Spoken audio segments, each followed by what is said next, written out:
कभी आपने सोचा है कि जिस संख्या के बिना आज की पूरी दुनिया नहीं चल सकती, वो कभी मानव सभ्यता को पता ही नहीं थी।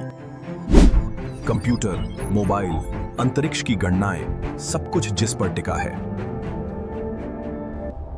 वह विचार मानव इतिहास में एक समय अनजान था। ये 5 बोरी तुम्हारी। और बाकी? मनुष्य उस समय दुनिया को समझना सीख रहा था और दुनिया को समझने के लिए उसे चाहिए थी संख्याएं।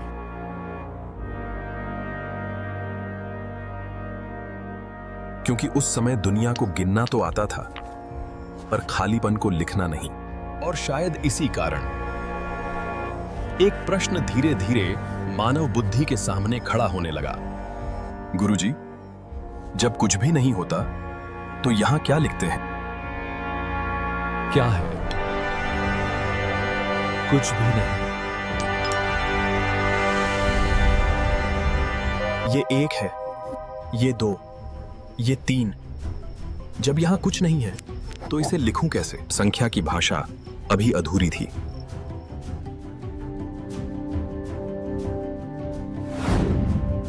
ये गिनती नहीं, सजा है। संख्याएं थीं, पर उनमें सरलता नहीं थी। उधर भारत में संख्याएं एक अलग रूप ले चुकी थीं। अलग चिन्ह थे। मानव बुद्धि आगे बढ़ रही थी, पर एक समस्या अभी भी खड़ी थी।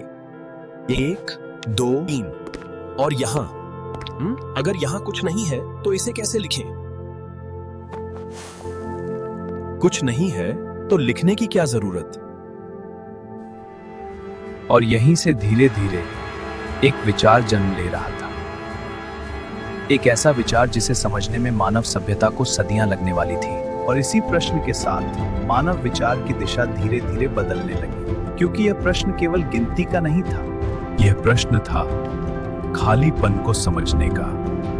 और उस समय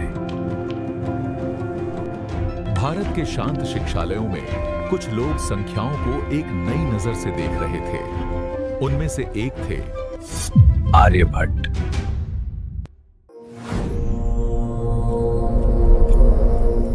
गुरुजी ने कहा था, संख्याएं ठीक से लिखो।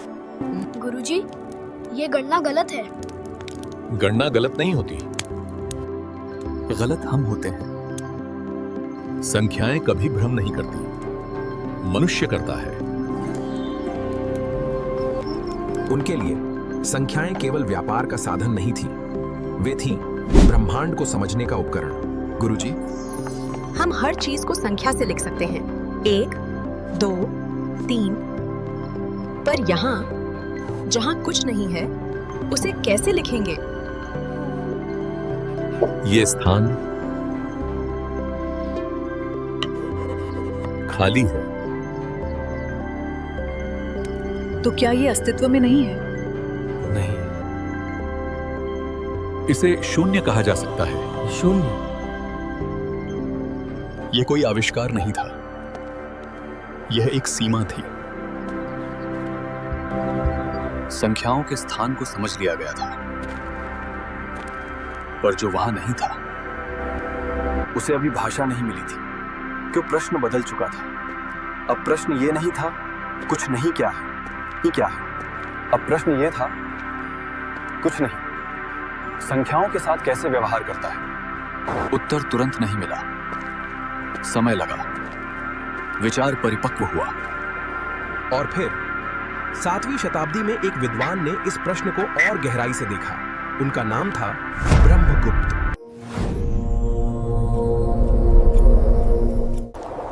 एक स्वाभाविक प्रश्न उठता है, जब संख्याएं पहले से लिखी जा सकती थीं, ब्राह्मी अंकों में, रोमन प्रणाली में, तो फिर नई प्रणाली की आवश्यकता क्यों पड़ी?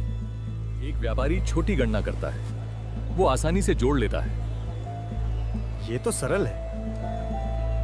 अब वही व्यापारी बड़ी संख्या जोड़ने की कोशिश करता है। पहले चिन्ह समझो, फिर उन्हें तोड़ो, फिर जोड़ो।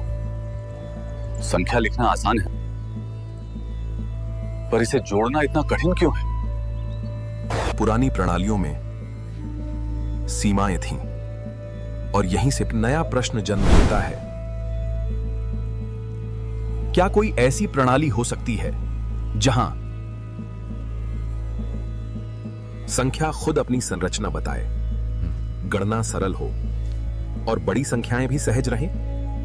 यह प्रश्न किसी एक व्यक्ति का नहीं था, यह समय की आवश्यकता थी। इसी आवश्यकता के बीच कुछ लोग संख्याओं को नए तरीके से देखने लगे। उनमें से एक थे ब्रह्मगुप्त। पहले इकाई, फिर दहाई, फिर सैकड़ा। उन्होंने उत्तर नहीं खोजा, उन्होंने प्रक्रिया देखी। हम हर बार संख्या को हिस्सों में तोड़ते हैं, तो क्या यह हिस्सा पहले से तय नहीं होना चाहिए? अब संख्या खुद बताएगी वो क्या है। गुरुजी, यदि किसी स्थान पर कुछ भी न हो तो? स्थान तो है, पर उसमें कुछ नहीं है। ब्रह्मगुप्त तुरंत उत्तर नहीं देते। कई दिनों तक वे इस विचार पर मनन करते रहते हैं और फिर एक दिन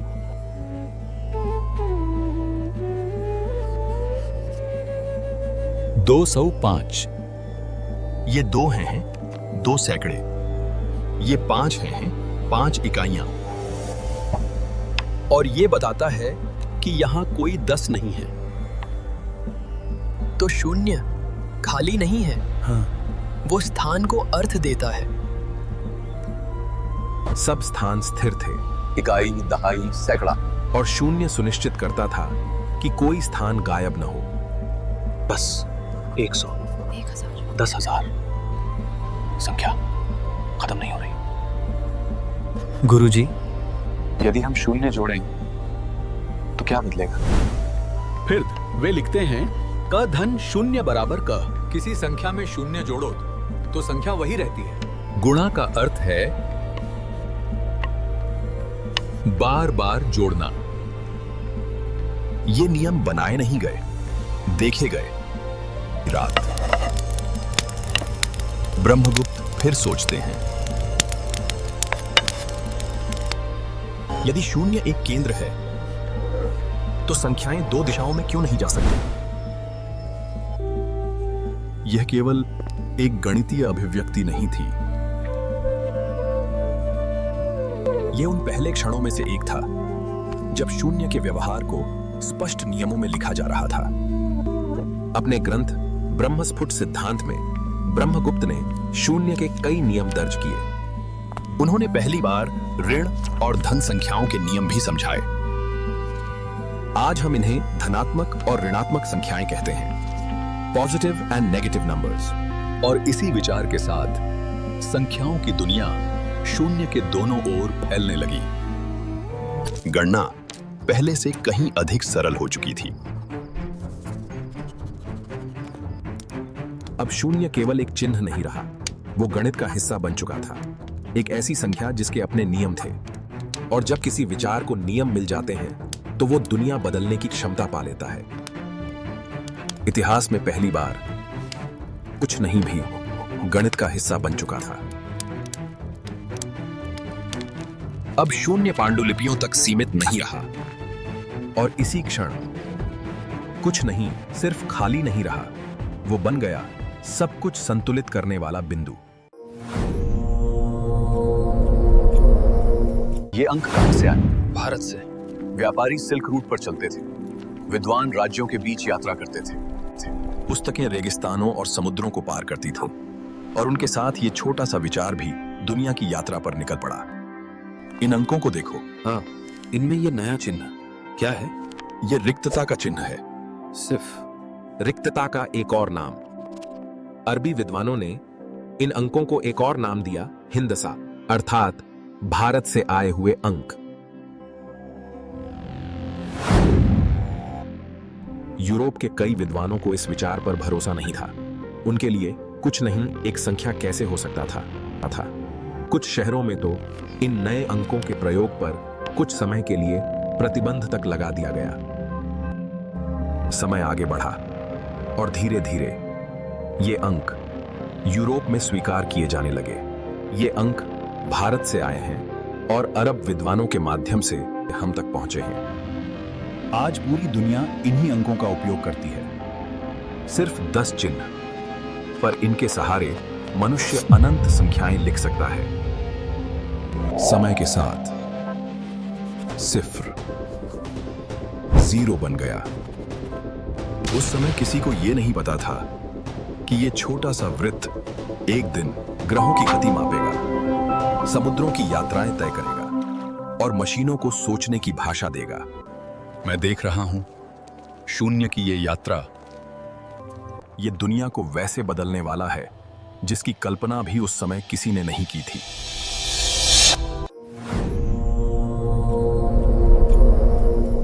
शताब्दियां बीतती रहीं, मैंने देखा है साम्राज्य उठते हुए और उन्हें धूल में बदलते हुए।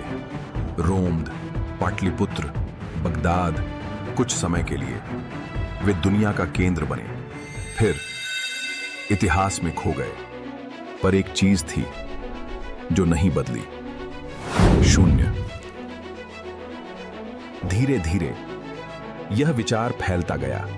गणित, खगोल, व्यापार, संख्याएं बदली, गणना बदली, सोचने का तरीका बदल गया। इंजीनियर मशीनें बनाने लगे, मशीनें जो सटीक गणना पर निर्भर थीं, और इन सब के भीतर एक शांत साथी हमेशा मौजूद था, शून्य। एक समय ऐसा आया जब यह विचार अपनी सीमाओं से आगे बढ़ गया, एक ऐसे संसार में जिसकी कल्पना प्राचीन विचारकों ने भी नहीं की थी।